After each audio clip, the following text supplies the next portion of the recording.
ทศไทยเขาได้นะฉะนั้นบอกว่าจึงเป็นชาวไทยและชาวเทศต่างๆทั่วโลกนะต่างก็อยากจะมาประเทศไทยอยากจะมาประเทศไทยอยากจะมาหันความประสบผลสำเร็จเรื่องความดีความงามของประเทศไทยของเราโดยเฉพาะประเทศไทยของเรานี่ถือว่าเป็นประเทศพระพุทธศาสนาหนึ่งเดียวในโลกเป็นพุทธศาสนาโลกนะฉะนั้นชาวต่างชาติมาก็อยากจะเห็นพิธีการทำคุณงามความดีนะบอกว่าจะเป็นเรื่องการทำบุญตักบาตร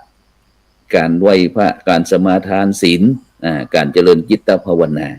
นะฉะนั้นเขาจะหันนะอย่างที่วัดพระสิงห์กุลมหาวิหารนี่ก็จะทุกแหล่งทุกเวลาเย็นเวลาทำวัดเย็นก็จะมีพี่น้องชาวต่างประเทศได้ป้ากันมาร่วมทำวัดเย็นเจริญพระพุทธมนต์แล้วก็เจริญจิตภาวนาซึ่งโดยเฉพาะเรื่องการทำบุญทำบุญหรือว่าทำความดีทางพุทธศาสนาเขาเนี่ยถือว่าเป็นความดีอันยิ่งใหญ่นะที่ไม่ใช่ว่ามนุษย์ธรรมดาหรือว่าคนธรรมดาจะทำได้ที่จะทำได้ก็คือจิตใจที่เป็นเทวดาจิตใจที่สูงส่งต่ออันที่จะทำได้เพราะการทำบุญนี้เป็นการที่เขานำความสุข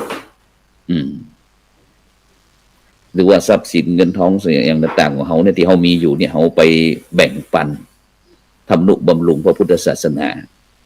เอาแบ่งปันเปื้อนร่วมโลกหรือว่าสรรพสัตว์ต่างๆที่เกิดมาฉะนั้นเนี่ยการทำบุญในทางพุทธศาสนาเขานี่อย่างที่ฟังก็คือมันมีอยู่สามระดับระดับที่หนึ่งก็ที่พี่น้องประชาชนคนไทยของเขาเนี่ยได้แบ่งปันให้ชาวโลกอย่างกรณีที่ประเทศเขมรเมื่อ30 กว่าปีก่อน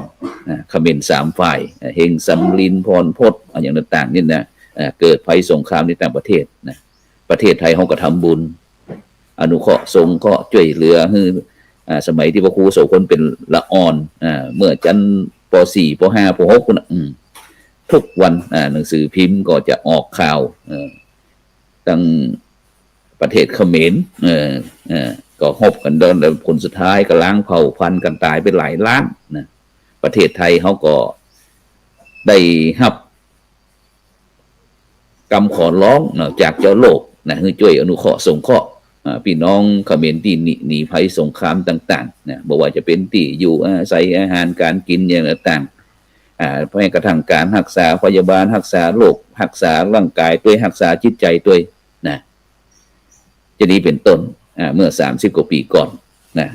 ฉะนั้นก็เรื่องโดยเฉพาะในการทำบุญบุญต่อบุญเนี่ยสมบัติต่อสมบัตินะซึ่งโดยเฉพาะปัจจัยไทยธรรมนะซึ่งกว่าจะได้มาแต่ละอย่างแต่ละอันแต่ละบาทแต่ละตังค์มันลำบากแสนเข็ญเพราะฉะนั้น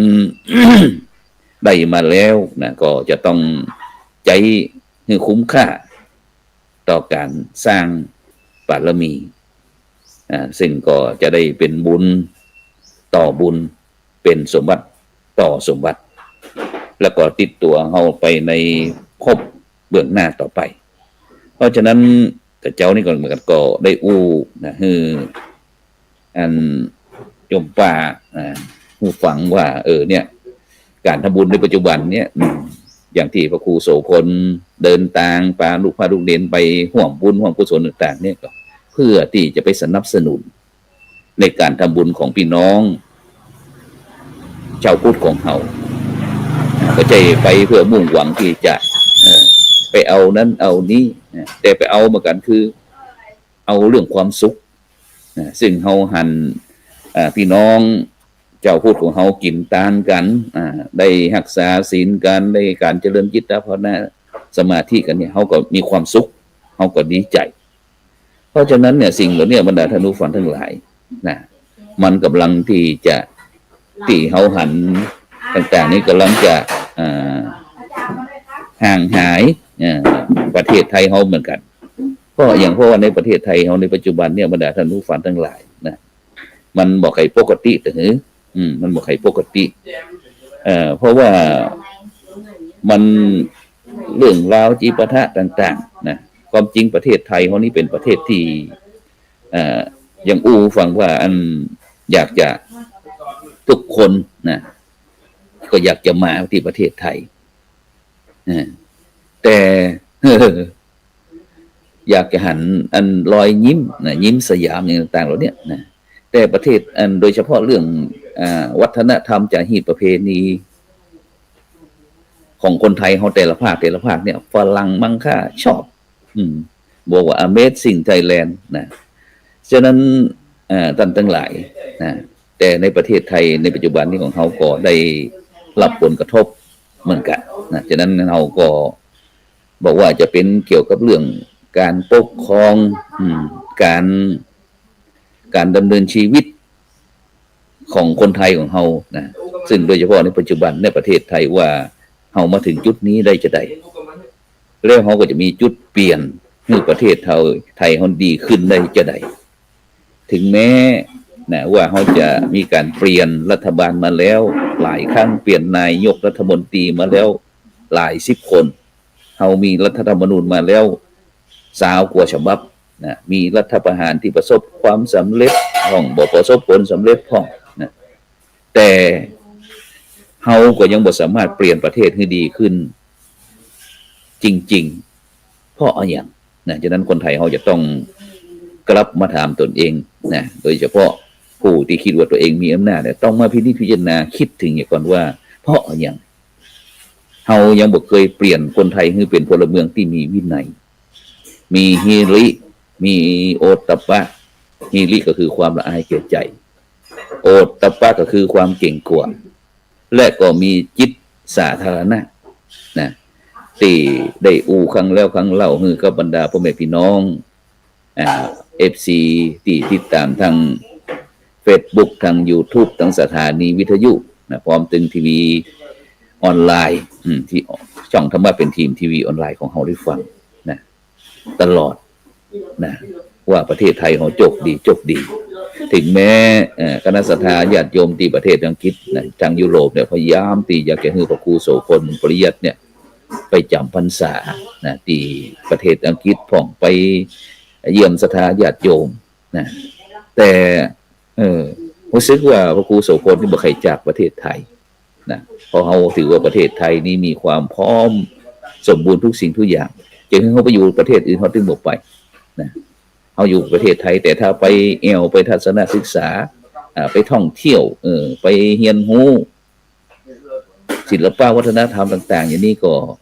ไปอยู่นะฉะนั้นทั้งหมดทั้งมวลเนี่ยปัญหาในประเทศไทยเขาก็ยังวนเวียนอยู่กับวัฏจักรของความหวังแล้วก็ความผิดหวังนะมีความคาดหวังแล้วก็มีความผิดหวังตั้งการเมืองมาเมินมานานแม้จะมีการเปลี่ยนแปลงการปกครองเป็นระบอบประชาธิปไตยนะตั้งแต่พุทธนะได้ยินตั้งแต่ปี2475นะได้ยินสงครามโลกครั้งที่1สงครามโลกครั้งที่2นะเกือบจะครบ100 ปีนะแต่มาตรฐานวัดความเจริญของประเทศไทยเขาบอกว่าจะเป็นเรื่องความยุติธรรมความเท่าเทียมหรือว่าความคุณภาพของผู้นำกลับไม่พัฒนาตามฉะนั้นเนี่ยท่านทั้งหลาย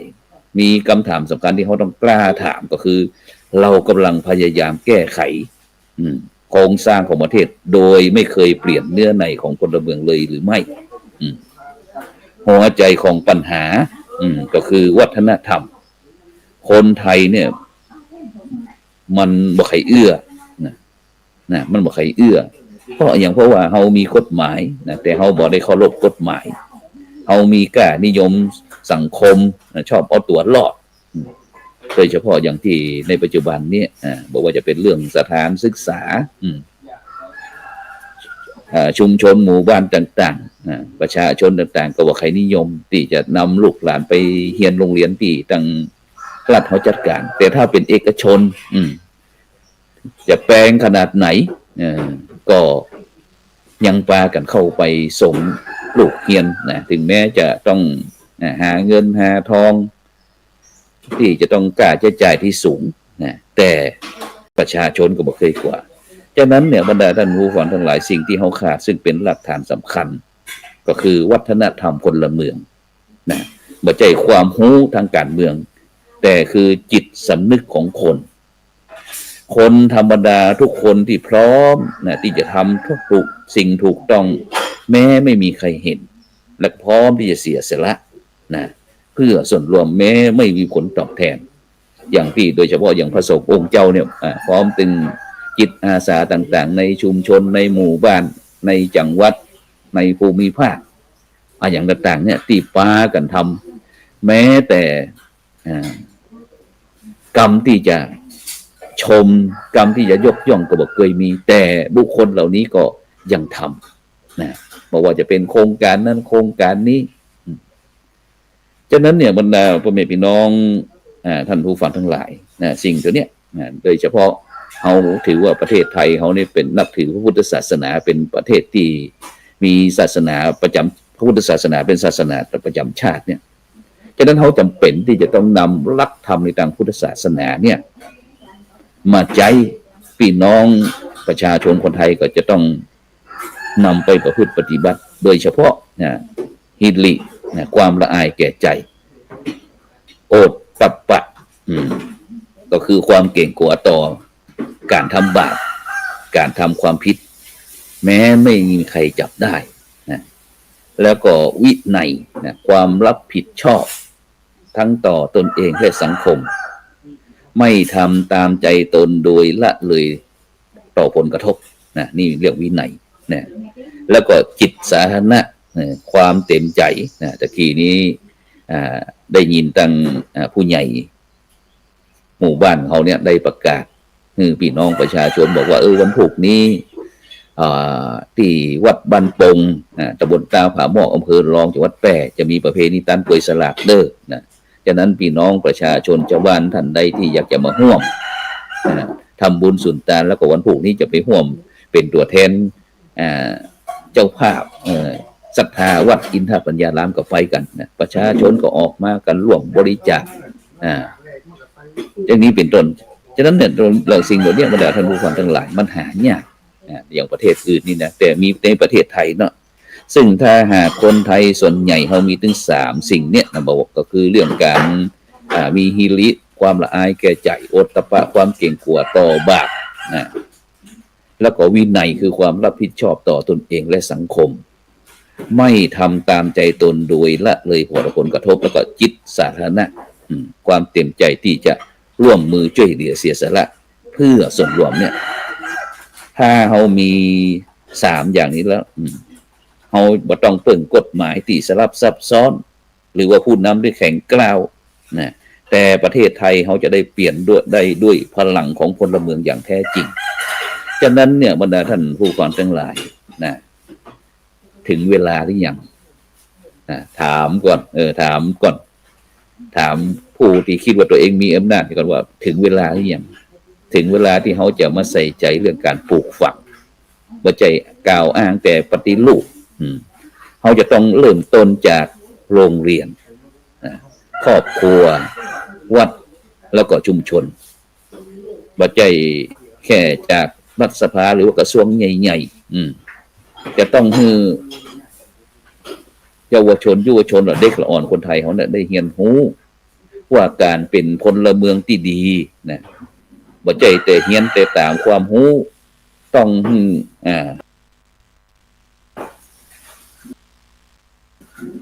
ผู้นำประเทศที่มีจิตสำนึกบ่ใจมีแต่แค่อำนาจ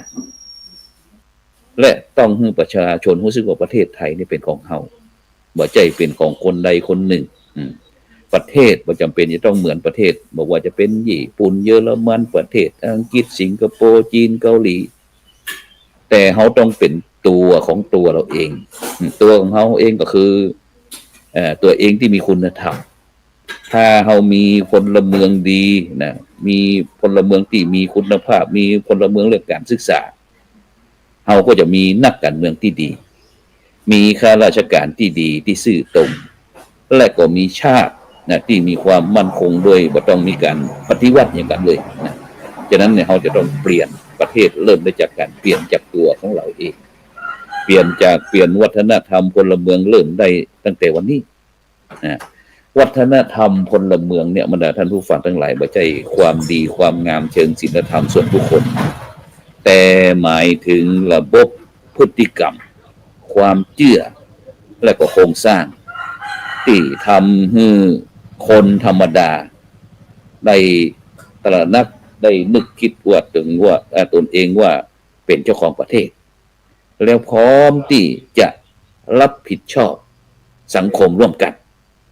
ฉะนั้นเนี่ยบรรดาท่านผู้ฟังทั้งหลายนะในปัจจุบันนี้พระสงฆ์ของเจ้าของเฮาเนี่ยก็พยายามนะที่จะมีการปลูกฝัง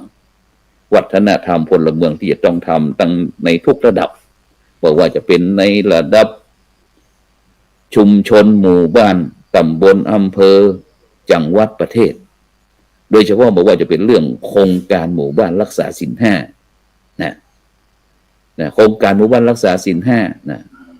มีศีลแค่5 ข้อตั้งแต่ปานาจนถึงปานาติปาตาเวรมณีนะเว้นจากการฆ่าสัตว์อทินนาทานาเวรมณีนะเว้นจากขี้ลักขี้จกกาเมสุมิชาเว้นจากการประพฤติผิดต่อบุคคลที่บ่ใจลูกใจครอบใจลูกใจเมียนะแล้วก็เว้นจากการขี้จุขี้ไล่มุสาแล้วสุดท้ายก็คือเว้นจากการดื่มเครื่องดองของเมาจะเนี่ยแค่นี้เป็นต้นบรรดาท่านผู้ฟังทั้งหลายจากนั้นสิ่งเหล่านี้เป็นสิ่งที่ไม่ยากแต่ก็มันก็ไม่ง่ายสำหรับผู้ที่ไม่มีใจเพราะฉะนั้นในเจ้าวันนี้ก็เลยได้นำนานาสาระธรรมะเรื่องการปลูกฝังวัฒนธรรมจารีตประเพณีของความเป็นมนุษย์นะถ้าใครเป็นมนุษย์จะต้องมีฮิริแล้วก็โอตตัปปะ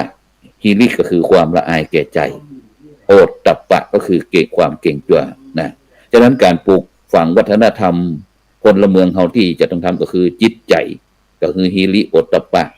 พฤติกรรมก็คือเรื่องความมีวินัยจิตสานะโครงสร้างนโยบายแล้วก็สถาบันที่ส่งเสริมกลไกเริ่มต้นจากโรงเรียนนะฉะนั้นเราจะต้องกลับไปดูที่โรงเรียนเพราะว่าวันก่อนนั้นได้มีโอกาสสนทนาได้รับความเมตตาจากคณะครูบาอาจารย์นักวิชาการนะที่เกี่ยวกับเรื่องการศึกษาของคณะสงฆ์ไทยเราบอกว่าจะเป็นที่โรงเรียนบวรวิชาลัยโรงเรียนที่เวียงป่าเป้าแล้วก็ระดับอุดมศึกษาของมหาวิทยาลัยมหาจุฬาลงกรณราชวิทยาลัยนะซึ่งเขาก็ได้คุยกันได้อู้กันว่าเขาจะได้ดีโดยเฉพาะเรื่องหลักสูตรในปัจจุบันเนี้ยบางครั้งอย่างสถานศึกษาหรือว่าโรงเรียนต่างๆที่เขาจัดการศึกษาเนี่ยเขาจัดการศึกษาที่บ่ตันยุคตันสมัยเขาเอาหลักสูตรว่าแต่เขาบ่ได้นึกถึงว่าในปัจจุบันเนี่ยสังคมประเทศชาติเขาต้องการคนแบบไหน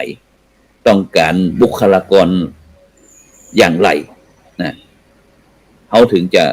ร่างหลักสูตรได้แต่นี่หลักสูตรโอ้โหละบางครั้งในปัจจุบันนี้สมัยก่อนนั้นอาตมาเป็นเด็กละอ่อนเนี่ยสมมุติเล่มเดียวเนี่ยสามารถเรียนได้ทุกวิชายศได้ทุกวิชาแต่ในปัจจุบันนี้โอ้โหหันละเด็กละอ่อน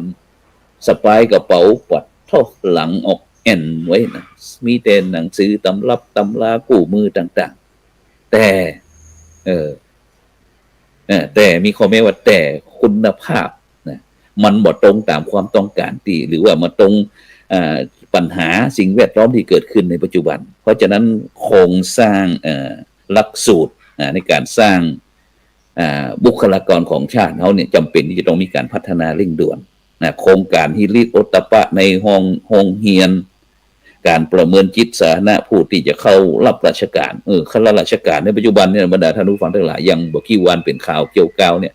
เจ้าตัวก็บ่ได้ทำเรื่องขอนะมีแต่หน่วยงานแย่งกันเอาไว้ไปอยู่หน่วยงานนั้นนะเพราะอย่างจะนี้เป็นต้นฉะนั้นเนี่ยสิ่งเหล่านี้บรรดาท่านผู้ฟังทั้งหลายการที่จะทำให้ประเทศชาติเราประสบผลสำเร็จในการเป็นประเทศที่มีความมั่นคงมั่งคั่งและยั่งยืนเนี่ยจำเป็นที่จะต้อง ปีจะต้องมีการพัฒนาอย่างยั่งยืนนั่นเองดังนั้นก็ในเจ้าวันนี้ก็ได้นำนานาสาระธรรมะนะมามาจามาเอื่นกล่าวคือกำลังใจกับพ่อแม่พี่น้องบรรดาท่านผู้ฟังนะฉะนั้นก็บุญใดกุศลใดที่ท่านทั้งหลายได้ทำในเจ้าวันนี้ก็ขอให้เป็นพลวะปัจจัยเป็นกำลังกำจูให้พี่น้องบรรดาท่านผู้ฟังท่านผู้ชมมีความสุขแบบยั่งยืนตลอดไปนะอายุวันโนสุขังพระลัง